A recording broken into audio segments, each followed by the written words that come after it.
Welcome to Shed a Little Light, and I'm so pleased to introduce you to Karyn Sullivan. Karyn is going to share with us her perspectives on business development. We're going to have a nice conversation this morning about business development, her career, some advice, and really just explore the whole topic. So Karyn, why don't we begin with you talking a little bit about your career, your background, your journey on business development? Sure. Thanks, Judy. I'm so excited to be here. I appreciate it. Business development is like I love the topic to talk about. So I'm excited to be able to contribute today and privileged that you asked me to join. So a little bit about me. I have a pretty much an entire career in the accounting world, so public accounting. I kind of knew coming out of high school that I wanted to be an accountant. So I was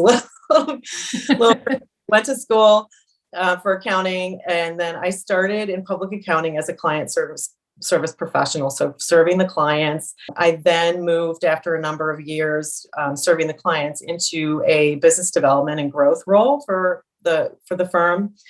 And then I ultimately ended up as the chief operating officer. So the background for me was really, if you think about it, production, right? Client service professional. And then, it was revenue generation in the business development role, and then operations. So a pretty extensive background in public accounting.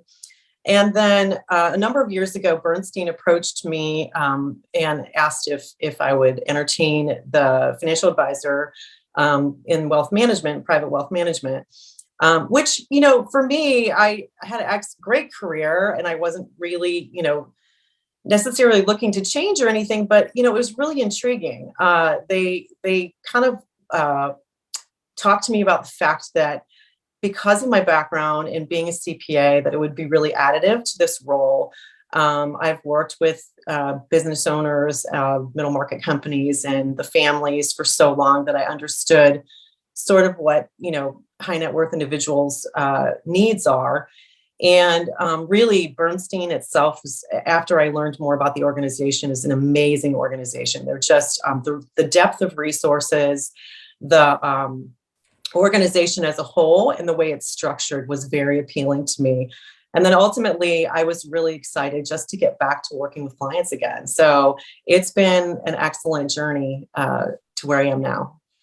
And it's so interesting, you took the path of the professional, right? And you learned your skill, you learned, you refined your skill, you learned how clients work, right? And clients grow when we grow, and we help them grow, right? And I think a lot of that comes from the relationship building that really is the essence of business development. The best business development people that I've seen and coached are those people that are just excellent connectors, and people that are, they understand relationships. They understand that, you have to give first. All of that matters. And that, that is who you are. That's who I know you to be. So that's why you've been very successful at business development. So let's share with our audience your perspective on what you think are the most important activities to do as it relates to business development. Yeah, sure. So, let's go back to look at all the textbook things, like you read about the textbook, and those are really important things, like qualifying your clients and measuring and knowing your competition and maintaining your pipeline, all really important things that you read in the books. And I certainly don't ignore those things, right? I feel like if I'm doing all of those things to some degree, I need to simplify it for myself. That's my own, I've got to break it down to a very, very simplified method and activities of what I'm doing. And to your point of connecting, I would say if I had to break it down to a couple different activities, one of them is focusing on what you can do for others, right? So, when I go into a meeting, it's not about me. It's never about me. It's about what can I do for you? And a lot of times that isn't even in my line of business. So if I'm sitting with somebody in a meeting, whether it's a prospect or a center of influence, wherever it might be, what can I do for you today? Whether that's connecting them with somebody or, I just was at a networking event a couple of weeks ago, and One of the gentlemen that I've known for a long time emailed me the next day and said, "Hey, by the way, somebody told me that you might be able to help me find somebody for this particular, problem that I'm having. Has nothing to do with what I'm doing." Mhm. And found him the solution and sent it to him, and he's, forever grateful. And that's what it's about, right? It's about being somebody that you're there to help somebody else, and that will keep you top of mind, which is my sort of second activity, that you have to stay top of mind. You have to stay visible, right? So again, I was at this other networking event where I see a contact that I see every other month, and he comes up to me and he's like, "Karyn, remind me." He's like, "Who are you with again, and what do you do?" And the fact of the matter is people might remember you, but they don't always remember what you do, right? So you need to be out there, and you need to be visible and top of mind. And sort of the third thing I think is kind of interesting. I think that people feel so guilty making the ask, right?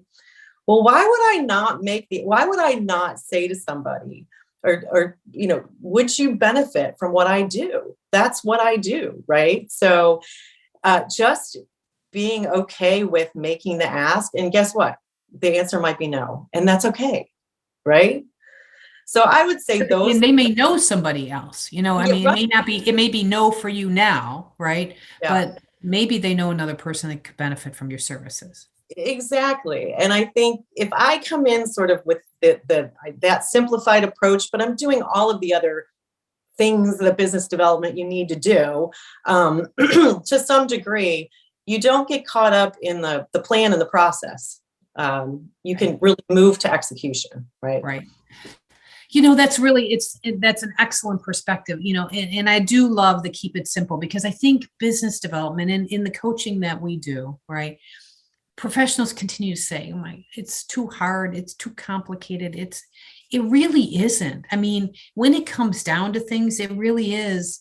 It's building relationships, because business development is not your transactional sales, right? That is not selling a widget. That's not selling. In the end, you're selling a product or a service, but it's not transactional. It is a long tail, right? It is a long process that the better you get at it, the more it spins out opportunities, right? You get more centers of influence that can help to influence work your way. But again, the top of mind piece of it that you mentioned is so important. I continue to hear people say, "Oh, I wished I would have remembered," or "Shoot, I just talked to somebody else about that." And that's because you weren't on, they knew you, but right, but they didn't recall that you did this work. So top of mind, and that comes from thought leadership and so many things that organizations are really trying to get much better and more and build a better cadence at. Yeah. So let's talk about cadence. In our work, we hear a lot, and you know it. Time is a problem for people. We are all so very busy. And professionals continue to say, "I'm too busy to do business development." What do you say to them? How do you balance delivering excellent client service, because you do that, and generating new potential opportunities down the road? How do you do that, Karyn? Well, I mean, first of all, the hardest and most costly thing to do is to replace clients, because you lose them, right? So first and foremost, taking care of my clients is the very top of my list, because not only is it my responsibility to take care of them, but they are also part of your business development, right? Sure. So if you're not taking care of them, and they're not getting the very top, service and attention, they're not a potential referral or somebody to say, "You really need to talk to Karyn."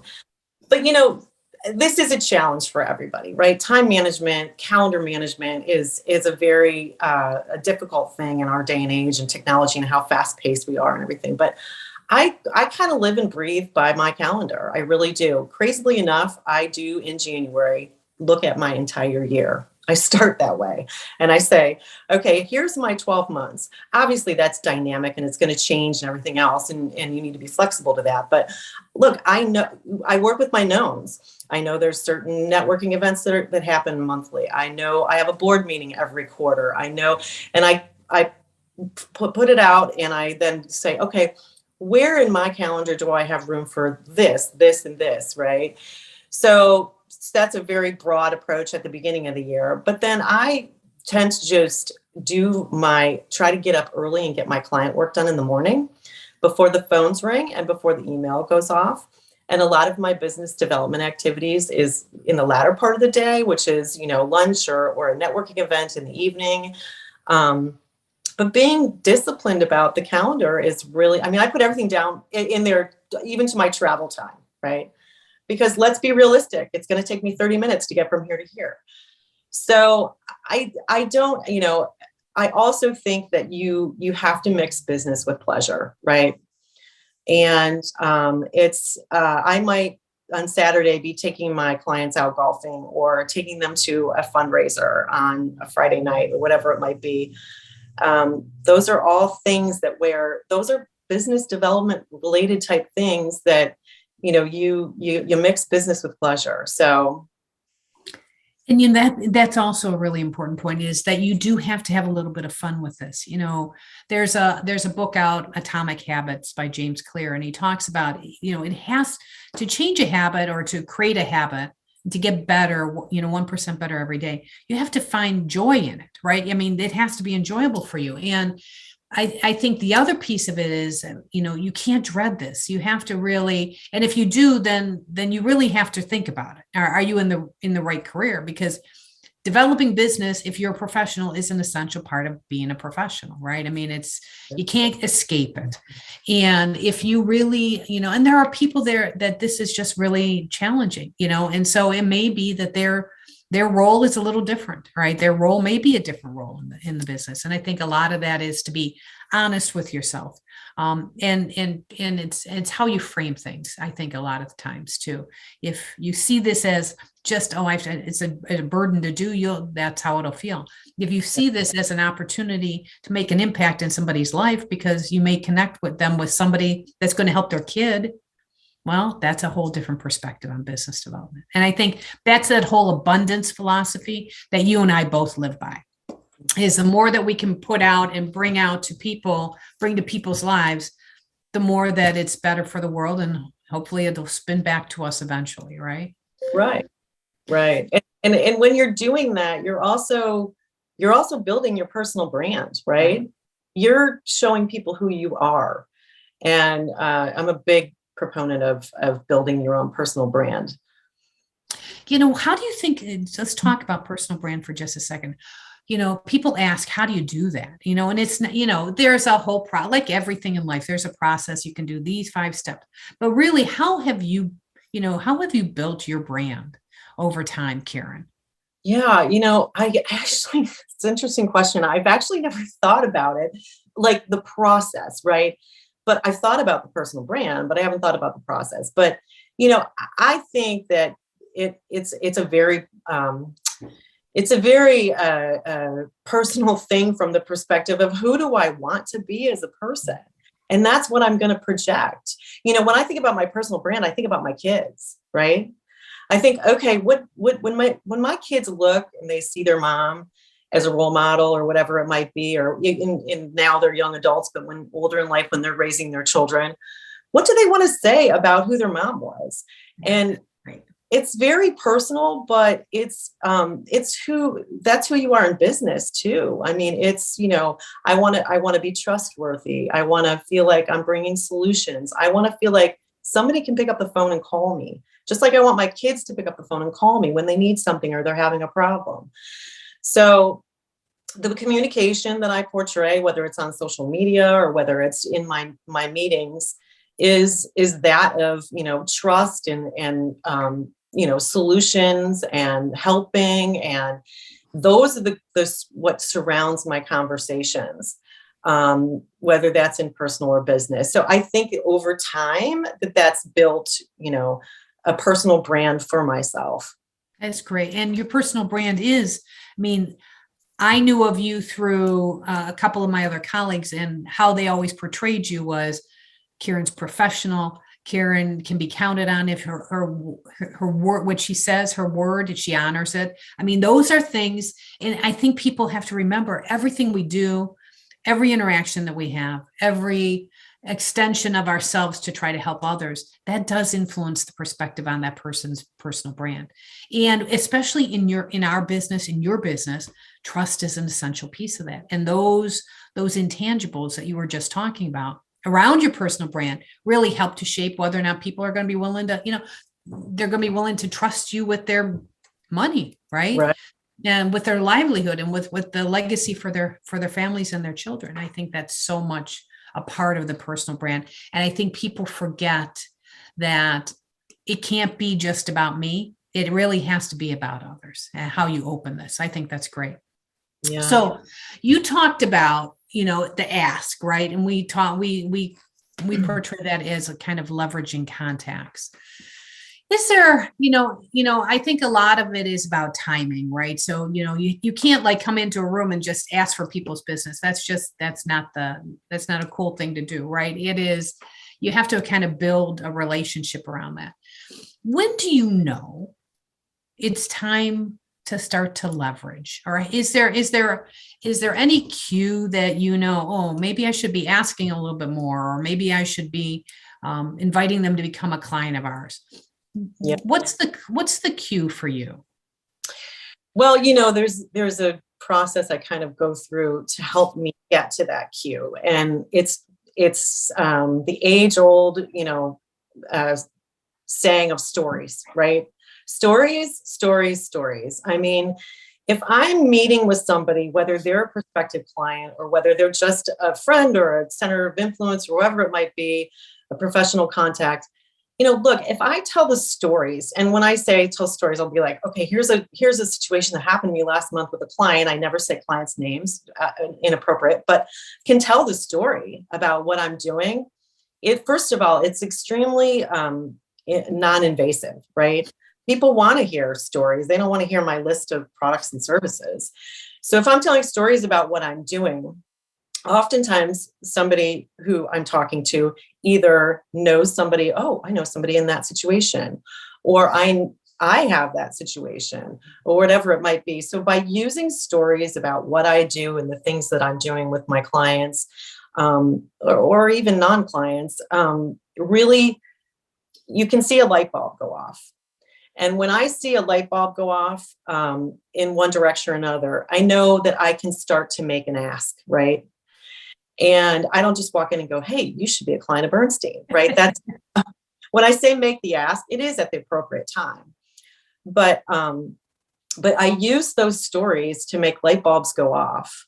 And you can see them go off. And that's when I say, well, look, if I can help that person, please feel free to pass my name on. Let them know that I just worked through this situation with somebody and I'm happy to help them, whether they become a client or not, which is really important. And I think that it's that helpful heart that really does matter, right, Karyn? Because it doesn't, it doesn't feel as awkward when you're asking that question. I mean, there's a million different closes that they teach in sales training. I think a lot of it is timing. It's reading the other person, right? And being very present with them, as far as where they're at. I love the idea of telling a story. I'm going to ask you to tell one of your favorite business development stories here in a second. But I think people learn from stories because, the work that we do, it's complex, right? So it's hard to describe it. The best way to describe it is through a story and the impact. And if you can make an impact and you see that come across their eyes, it's like, wow, okay. So there is an opportunity here. There's an opportunity for me to make an impact in somebody else's situation. And that's really what business development is all about. Yeah. So why would you share one of your favorite business development stories? Sure. Yeah. I mean, I have a few, but I have one that I really enjoy because it kind of checks some of the boxes that we talked about right earlier about activities and things that we need to be doing. But so what happened was I posted, this was several years ago, but I had my 1-year anniversary with Bernstein. And I posted on LinkedIn, how this was a great milestone for me, how much I was really loving what I was doing. And, what an exciting new time in my life to make this career change. And anyway, it was a LinkedIn post. And then, so, using social media to stay top of mind. And then, a couple days later, I went to my country club to meet with a prospective client. And I walked in the door, and there was a table full of people that I have known for a really long time. And somebody yells out, "Oh, hey, congratulations, Karyn."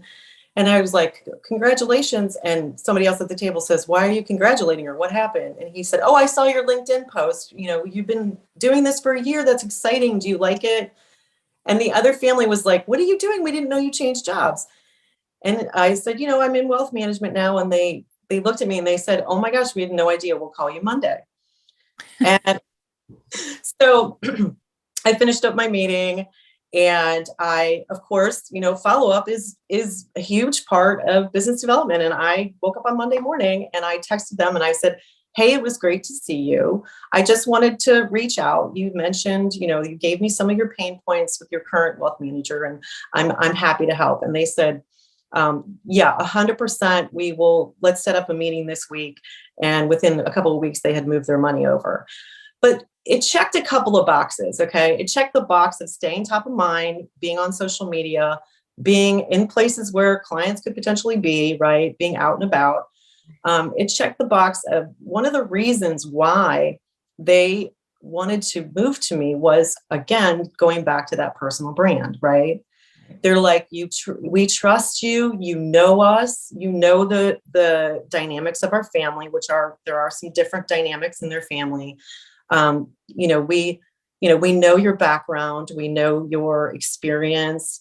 So it really did kind of cover the gamut of, and that wasn't even a hot pursuit, right? That wasn't even like I'm calling them, but it made me feel really good because it made me, it sort of validated a lot of the things that I'm doing, staying top of mind, making the ask, following up with them on Monday morning, because to your point, when do you know when to make the ask? Well, that was then, right? They put it out there.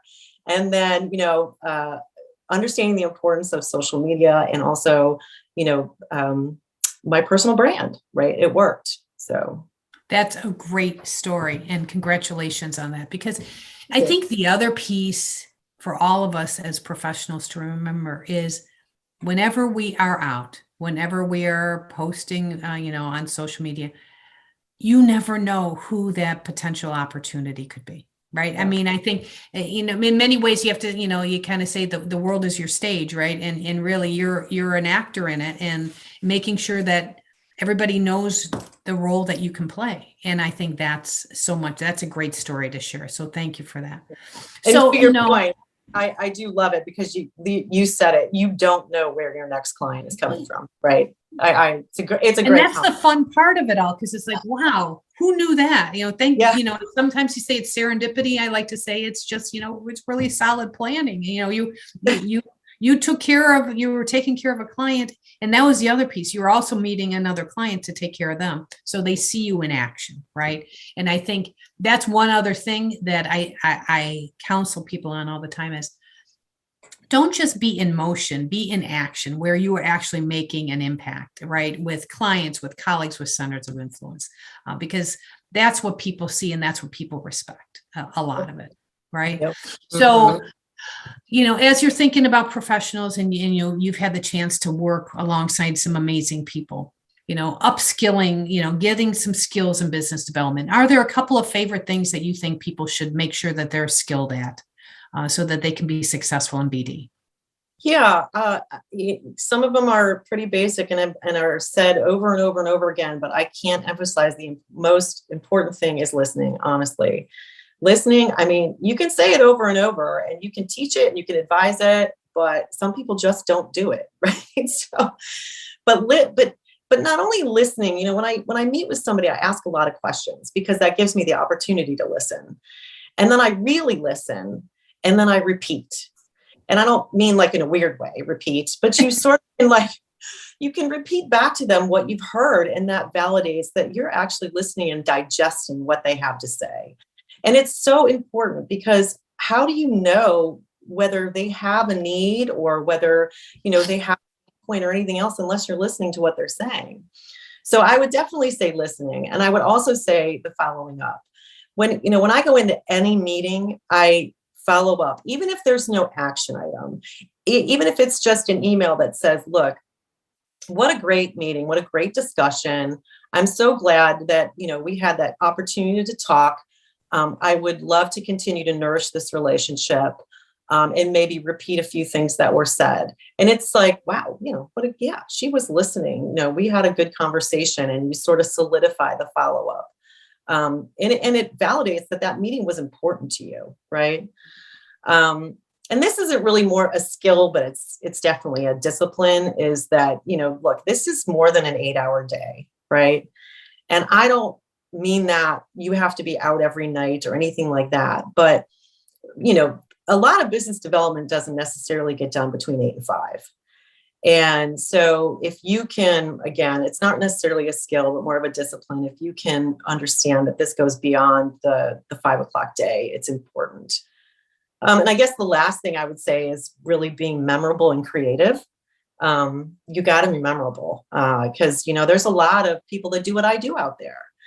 And I would give an example of during the pandemic, right? I mean, we locked down, and it's like, okay, what am I going to do? I've got to figure this out. So a lot of my business is in the M&A space, in the transaction world, owners that are selling their businesses or whatever. And so I have a lot of network that's in the transaction world. And so I just decided, you know what? We're going to have Transaction Tuesday. That's what we're going to do. So every other week, I'm going to do Transaction Tuesday, and I'm going to get my network of transaction people on a Zoom, and we're going to talk about what's going on in the world, right? What does the M&A space look like? And it was memorable and creative, and it like I got known for it, right? Oh, are you going to Karyn's Transaction Tuesday? So memorable and creative, very important. I think, and that's where you get to really, blossom, right? It's, that's a great way. I like Transaction Tuesday, because you are right. There's a lot of noise out there, right? And there has to be a way that you can stand out from the crowd. You stand out through your personal brand, you stand up with your follow-up, because follow-up, believe it or not, there's so many people. I bet you 50% of the people out there I know they don't follow. And so you stand out by doing that.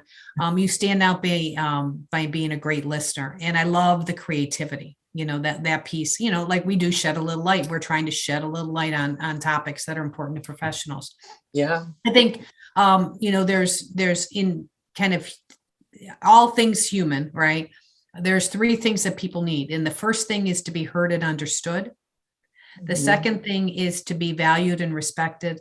And the third thing is to be meaningfully involved in decisions that impact their life and their work. And Karyn, so much of what you've talked about meets all those human principles.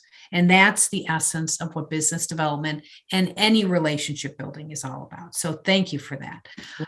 As we close, we always want to talk just a minute about the client experience, because that is also the differentiator. You opened our session talking about how it's important to retain clients, right?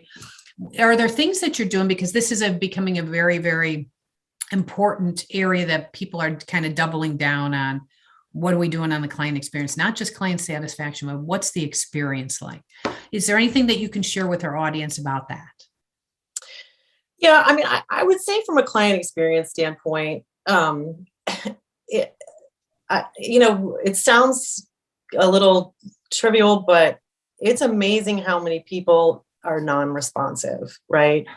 It's so simple, but like being so responsive to your clients. I mean, even if you can't give them an answer at that very second, acknowledging their need and acknowledging their reach out very quickly is so important. I mean, I literally, last night at 10:30 at night, got an email from my client, and I just said, "Hey, got your email. I will follow up with you tomorrow. We'll schedule a time." Right. And he was acknowledged. It wasn't, he had to wait 24 hours, 48 hours, whatever it is to get. So it's kind of amazing to me, the stories that I've heard about, people that do what I do that are work with not the very unresponsive people. And it's white glove. And how else can I help my clients outside of what I do? I mean, look, what I do has to be done well. and they're trusting me with their money and their life and their stories and intimate details about their family. But I have to do a really good job at that.